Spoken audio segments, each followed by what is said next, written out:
Apreciados hermanos, explico la palabra del domingo segundo del tiempo ordinario. La primera lectura es de Isaías capítulo 49 versículos 3 a 6. Se trata de una parte del segundo cántico del siervo de Yahvé. Un profeta anónimo acompañó a los exiliados en Babilonia en el siglo VI a.C. Su objetivo era comunicarles un mensaje de consuelo y de esperanza en medio de sus sufrimientos. La tradición identifica a este profeta con el Deutero-Isaías, es decir, el segundo Isaías, que corresponde a los capítulos 40-55 del libro de Isaías. En estos capítulos encontramos 4 textos que se diferencian del resto del libro por su forma literaria y su temática. Son los 4 cantos del siervo de Yahvé, donde se hace referencia a un misterioso siervo de Dios, a quien el Señor ha elegido desde el seno materno y le ha confiado su misión. A pesar de que esta misión se lleva a cabo en medio del sufrimiento y de la persecución, ella traerá la redención y la salvación al pueblo. Y al final el siervo será recompensado y exaltado por Dios. Nuestro texto hace parte del segundo cántico del siervo de Yahvé, y se ha identificado a este siervo con la personificación de un resto fiel de Israel.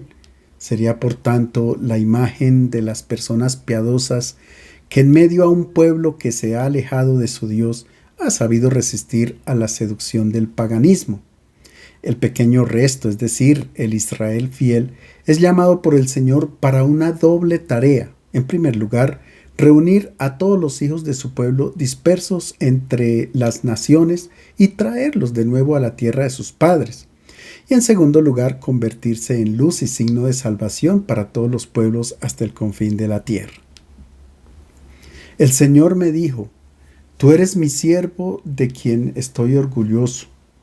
Y ahora habla el Señor, que desde el vientre me formó siervo suyo, para que le trajese a Jacob, para que le reuniese a Israel. Tanto me honró el Señor y mi Dios fue mi fuerza. ¿Es poco que seas mi siervo y restablezcas las tribus de Jacob y conviertas a los supervivientes de Israel? Te hago luz de las naciones para que mi salvación alcance hasta el confín de la tierra. La elección de este siervo es contraria a toda lógica humana, porque de acuerdo con nuestro modo de pensar, la tarea para la cual él ha sido llamado solo podría ser llevada a cabo por alguien con muchos talentos, dones, carismas y medios excepcionales. Pero no es así. Es todo lo contrario. Es un siervo débil que sufre, y es por medio de él que el Señor ha decidido manifestar su gloria. Él ama a su siervo y le da la fuerza porque lo escogió desde el seno materno, es decir, Dios es quien elige, quien llama y quien envía. Toda vocación tiene su origen en Dios y es alimentada por Él. Esta es la forma de actuar de Dios en el mundo. Salva y libera recurriendo a instrumentos frágiles e indignos. Es cierto, el Señor se sirve de nuestra fragilidad, caducidad e indignidad para actuar en el mundo. Aquello que hacemos de bueno y de hermoso no es fruto solamente de nuestras fuerzas o de nuestras cualidades y capacidades, sino de Dios. Por tanto, el corazón del que ha sido llamado por Dios no se llena de orgullo, de vanidad o de autosuficiencia, porque sabe que solo el Señor es capaz de transformar el mundo a partir de nuestras débiles acciones y de nuestras frágiles fuerzas. Este pequeño resto de Israel fiel a Dios reconoce que el Señor lo ha elegido, lo ha sacado de la esclavitud de Egipto, lo ha conducido a través del desierto y ha hecho alianza con él en el Sinaí. Ahora comprende que su misión se desarrolla en 2 dimensiones. En primer lugar, ad intra, es decir, acompañar a los exiliados para que regresen a su patria y también conducir a todo el pueblo de Israel hacia Dios. Y en segundo lugar, ad extra, tiene la misión de ser luz de las naciones para que la salvación alcance hasta el confín de la tierra. Los primeros cristianos han visto todas las características de este siervo perfectamente reflejadas en Jesús. Él ha desarrollado su misión, como dice San Mateo, comenzando por reunir a las ovejas perdidas de la casa de Israel, y ha querido que su luz resplandezca sobre todo en Galilea, en el país de Zabulón y de Neftalí, donde el pueblo que habitaba en tinieblas vio una gran luz. Del mismo modo que la actividad del siervo de Israel ha terminado en un aparente fracaso, así también la de Jesús. Él ha terminado en una cruz, pero Dios ha intervenido y a la aparente derrota la transformó en triunfo. Y después de Pascua la misión de Cristo se ha extendido al mundo entero por orden suya. Vayan pues y hagan que todos los pueblos sean mis discípulos y enséñenles a cumplir todo lo que yo les he encomendado a ustedes. Yo estoy con ustedes todos los días hasta el fin de los tiempos. La segunda lectura es de la primera carta a los Corintios, capítulo 1, versículos 1 a 3. Se trata de la introducción a la carta. Corinto era una ciudad próspera con 2 puertos de mar. Había población de todas las razas y religiones. En ella descansaban muchos marinos después de meses de navegación a lo largo del Mediterráneo. Era una ciudad de aproximadamente 500,000 habitantes, de los cuales 2/3 eran esclavos. Había mucha riqueza, pero contrastaba con la miseria de la mayoría de sus habitantes. Por sus características, Corinto era una ciudad de un ambiente inmoral, famoso en todo el imperio. Y por ser una ciudad griega, a sus habitantes también les gustaba la sabiduría y la filosofía, lo que Pablo llamará la sabiduría de las palabras. Pablo vivió en Corinto por los años 50-52, allí se quedó unos 18 meses trabajando. Un matrimonio judeo-cristiano compuesto por Priscila y Áquila lo acogieron en su casa. Los sábados asistía a la sinagoga, pero cuando llegaron Silvano y Timoteo, Pablo se consagró enteramente al anuncio del Evangelio. Como resultado de la predicación de Pablo, nació en Corinto una comunidad cristiana compuesta por griegos de condición humilde y por personas de origen judío. En medio de un ambiente pagano era muy difícil que los cristianos no se dejaran seducir. Los valores estaban en profunda contradicción con el mensaje evangélico. Es por esto por lo que Pablo tendrá que resolver algunos problemas que surgen en la comunidad. Anarquía y desorden durante las celebraciones eucarísticas, desacuerdos y celos, poca claridad sobre algunas cuestiones morales, confusión de ideas respecto a la resurrección de los muertos, etc. Nuestro texto es la introducción a la carta donde se indican los temas teológicos, los remitentes y los destinatarios.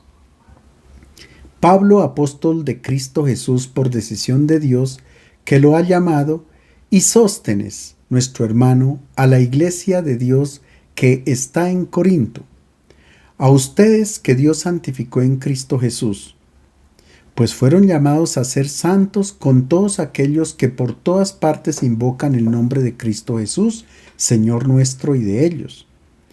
Reciban bendición y paz de Dios Padre y de Jesucristo el Señor. Pablo se presenta como apóstol por vocación. Apóstol significa el que es enviado a predicar el Evangelio allí donde todavía no ha sido anunciado. Es quien siembra la semilla para que nazca y germine y crezca hasta ofrecer frutos. Esta imagen la utiliza Pablo más adelante en su carta para referirse a la comunidad. Yo planté, Apolo regó, pero fue Dios el que hizo crecer. Con el título de apóstol, Pablo recuerda y justifica su propia autoridad. A diferencia de los rabinos y maestros de su época, él no apela a títulos académicos, ni a la sabiduría, ni a la experiencia acumulada a lo largo de los años. Sencillamente apela a su vocación, es decir, a la llamada personal que ha recibido de Dios. Esta es la garantía de que él está proclamando el auténtico evangelio. De esta manera prepara a los corintios para que acojan sus palabras, exhortaciones y decisiones. Él no expone doctrinas propias, sino que habla en nombre de Dios que lo ha enviado. Por otra parte, la misión no se desarrolla de modo individual, sino en comunidad. Es por esto por lo que aparece también Sóstenes, quien era el jefe de la sinagoga de Corinto. Los destinatarios de la carta son los cristianos que pertenecen a la iglesia que está en Corinto. Ahora bien, La palabra eclesía viene del griego kaleo, que significa llamar. Por tanto, se trata de un grupo de personas que han llegado a ser creyentes porque han sido llamadas por Dios mismo. Él las ha elegido. El apóstol llama a los cristianos de Corinto santos por vocación. Y la palabra santo significa separado, puesto aparte, reservado para Dios. Ahora bien, separados no quiere decir que los cristianos de Corinto vivan en un gueto, alejados de los otros. Esto sería contradictorio con el Evangelio que pide ser sal de la tierra, levadura y luz del mundo, sino que son santos separados porque son diferentes a los paganos, sobre todo en sus comportamientos morales. Finalmente, Pablo insiste sobre la unidad que debe reinar entre los cristianos de Corinto, porque ellos hacen parte de la Iglesia Universal. De este modo se prepara el terreno para hablar de la división que se está manifestando en la comunidad. Es que más allá de la raza, de las diferencias sociales, de las ideas políticas, de las distancias culturales, la manera de pensar de cada uno, es Jesucristo quien nos une y nos hace hermanos. Él es el Señor que conduce la historia y que nos ofrece la salvación. El Evangelio es de San Juan, capítulo 1, versículos 29 a 34. El Bautista presenta a Jesús como el Cordero de Dios. Marcos, Mateo y Lucas comienzan la narración de la vida pública de Jesús recordando su bautismo en el río Jordán.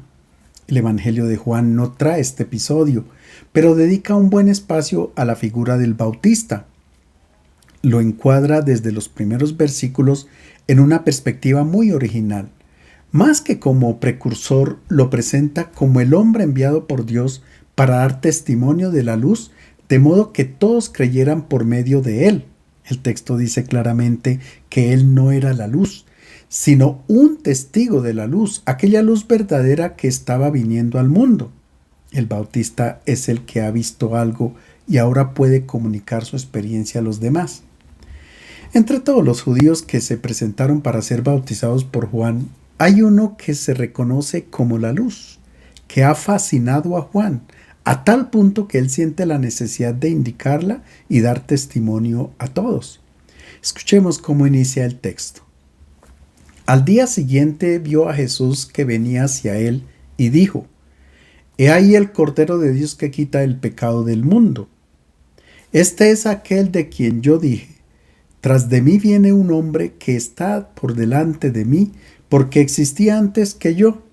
Yo no lo conocía, pero he salido a bautizar con agua para que sea manifestado a Israel.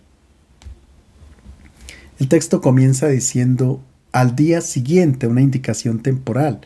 Inmediatamente nos preguntamos, ¿qué pasó el día anterior? Pues bien, el día anterior había venido de Jerusalén una delegación de sacerdotes y levitas enviada por la autoridad competente para interrogar al Bautista sobre su identidad y sobre lo que estaba haciendo, porque su vida y su predicación suscitaban interrogantes, expectativas y esperanzas en el pueblo. Incluso circulaba la voz de que él era el Mesías. Es por esto por lo que el Bautista responde a esta delegación: yo no soy el Cristo, el ungido, es decir, el Mesías. Yo bautizo con agua, pero hay uno que está en medio de ustedes y que ustedes no conocen, a quien yo no soy digno de inclinarme para desatar la correa de sus sandalias. Y justamente al día siguiente, después de este diálogo, Juan el Bautista reconoce el rostro de Dios presente en la persona de Jesús de Nazaret. Es por esto por lo que dice: He ahí el Cordero de Dios que quita el pecado del mundo. Notemos que esta comunicación no tiene destinatarios en el momento. No se muestra un auditorio, porque el evangelista sugiere que el testimonio de Juan es perenne, dirigido a los hombres de todos los tiempos y con un eco permanente en la comunidad cristiana. Por supuesto que es para nosotros. El Bautista no quiere que se centre la atención sobre él, sino que miren a la luz, de la cual él da testimonio. Él indica la luz para que las personas no caminen en tinieblas, no tropiecen y caigan, sino que por el contrario se dejen guiar por ella. Y ahora con dos afirmaciones que tienen un profundo impacto teológico, el Bautista presenta la identidad de Jesús. Por una parte, es el Cordero de Dios que quita el pecado del mundo, y por otra parte, Él es el Hijo de Dios que posee la plenitud del Espíritu. La imagen del Cordero de Dios es un poco extraña y debió desconcertar a muchos. El Bautista tenía a disposición otros términos para aplicarlos a Jesús, por ejemplo, pastor, rey, juez severo, como cuando lo presenta en el Evangelio de Lucas: viene uno más fuerte que yo, ya empuña el rastrillo para limpiar su era y reunir el trigo en el granero, y quemará la paja en un fuego que no se apaga. Pero prefirió utilizar la imagen del Cordero de Dios para indicar que de allí viene la luz verdadera. El pueblo de Israel esperaba era un león, porque según el libro del Génesis, dentro de las bendiciones que pronunció el patriarca Jacob sobre sus hijos, él comparó a Judá con un león, que es la fiera más fuerte que todos los animales de la selva. En este sentido, todos esperaban a un rey de la tribu de Judá que triunfara sobre todos los enemigos de Israel y diera inicio a un nuevo reino que sometiera a todos los pueblos de la tierra para que le pagaran impuestos y tributos. Pero todo lo contrario. El Bautista da testimonio de ver a un cordero. Y esta imagen no solo se refiere a la actividad pastoril de Israel, sino que la encontramos en 3 textos bíblicos. El primero es en el libro del Éxodo, cuando hace referencia al Cordero Pascual, cuya sangre puesta sobre las puertas de las casas habría salvado a los israelitas que estaban en Egipto cuando pasara el ángel exterminador. El texto dice: pues el Señor pasará para herir a los egipcios. Cuando vea la sangre en el dintel y en los 2 postes de la puerta, el Señor pasará de largo aquella puerta y no permitirá que el ángel destructor entre en sus casas para herirlos. Este texto hacía referencia a un rito arcaico y cruento que hacían los pastores para proteger a su rebaño del ataque de cualquier espíritu maligno. Mataban a un cordero y luego ponían su sangre sobre el marco de la puerta para que cuando llegara el exterminador se sintiera bloqueado por esta sangre.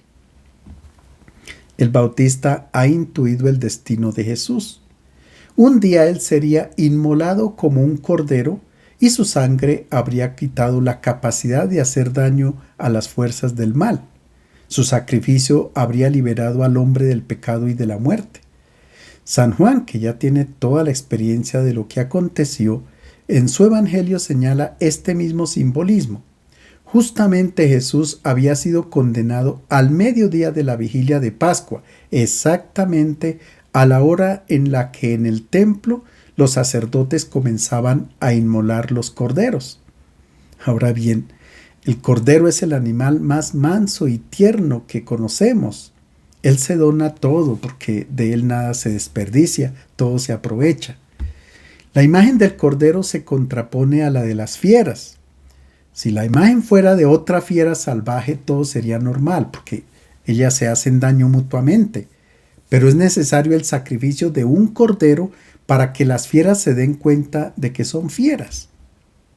Por ejemplo, si en una sociedad todos son ladrones, deshonestos, violentos, mafiosos, corruptos, etc., el más apreciado es el que se comporta con más astucia para obrar el mal y para hacer daño. Para cambiar la conducta de estas personas es necesario que se presente a alguien que sea completamente distinto, es decir, honesto, honrado, pacífico, recto, justo, etc. Así los malvados se dan cuenta de ser realmente malos. El Bautista dice que con la llegada de este Cordero se ha iniciado un reino completamente distinto de los anteriores. En vez de dominar y suprimir las vidas de las personas, este Cordero entrega su vida a favor de ellas. La segunda referencia bíblica del Cordero se asocia con el sacrificio de Abraham. Isaac, mientras caminaba junto a su padre hacia el monte Moria, pregunta: «He aquí el fuego y la leña, pero ¿dónde está el cordero para el holocausto?». Abraham responde: Dios mismo proveerá el cordero, hijo mío. Jesús es el Cordero de Dios dado al mundo para que sea sacrificado en sustitución del hombre pecador, merecedor del castigo. La tercera referencia bíblica del Cordero la encontramos en el libro de Isaías, donde se habla de un siervo de Yahvé misterioso, del cual se dice que fue llevado como cordero al matadero, como una oveja que permanece muda cuando la esquilan. Ha sido contado entre los pecadores, cuando llevaba sobre sí el pecado de muchos e intercedía por los pecadores.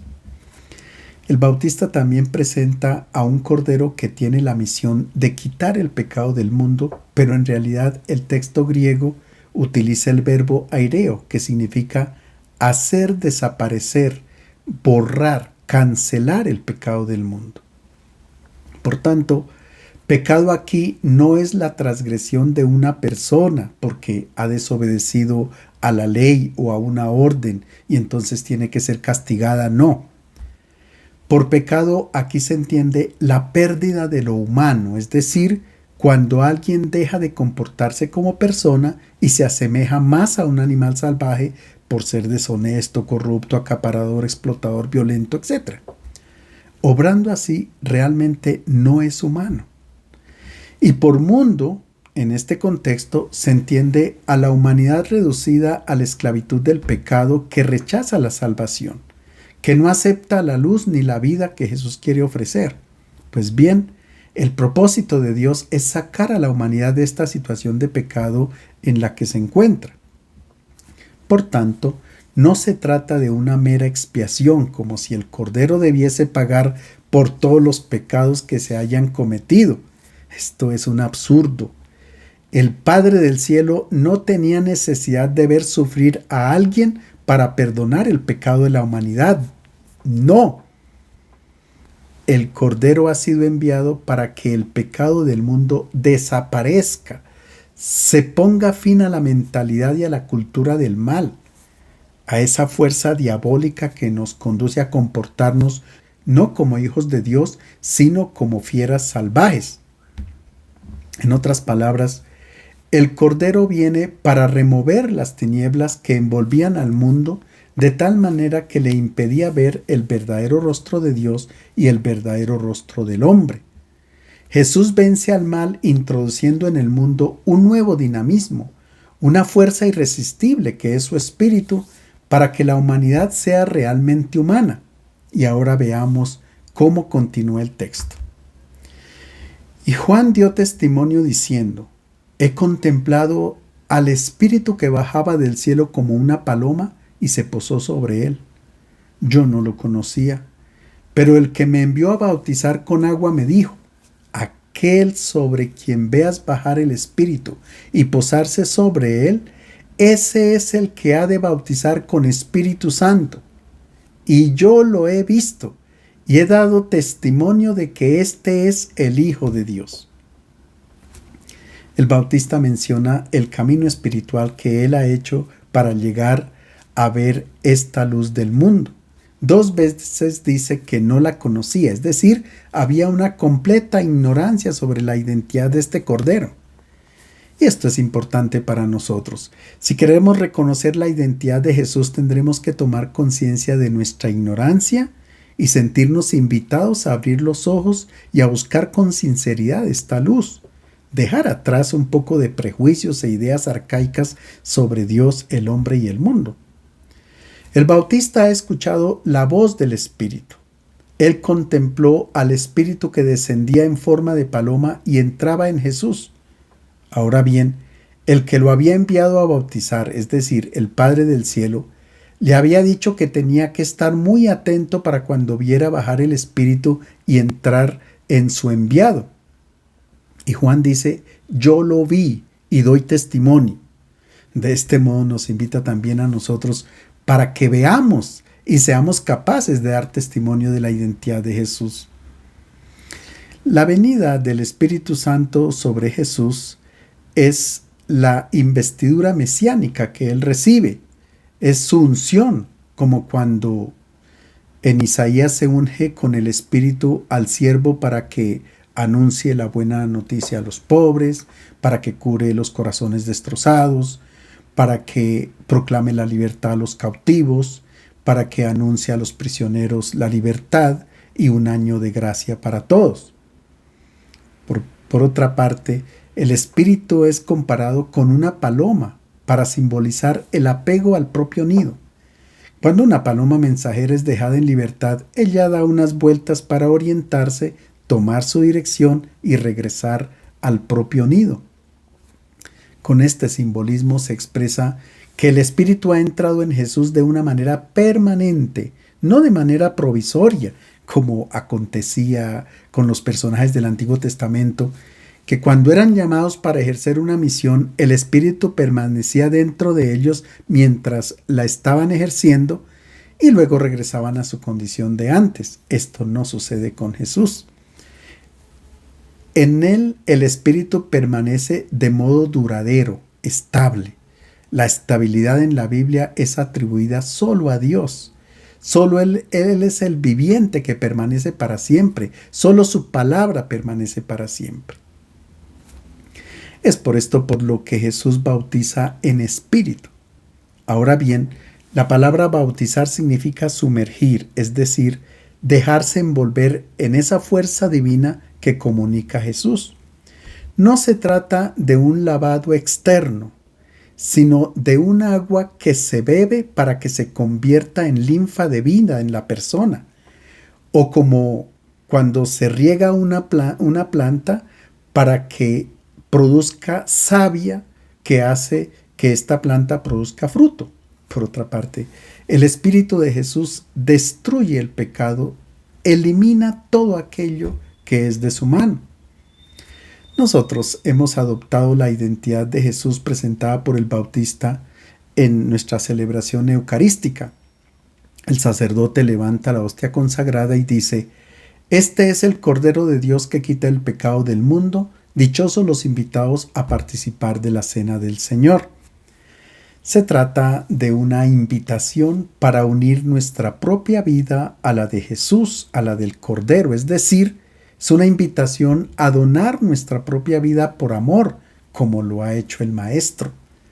De esta manera podremos acabar, borrar, hacer desaparecer el reino del prehumano, el imperio de las fieras salvajes, es decir, hacer desaparecer el pecado del mundo.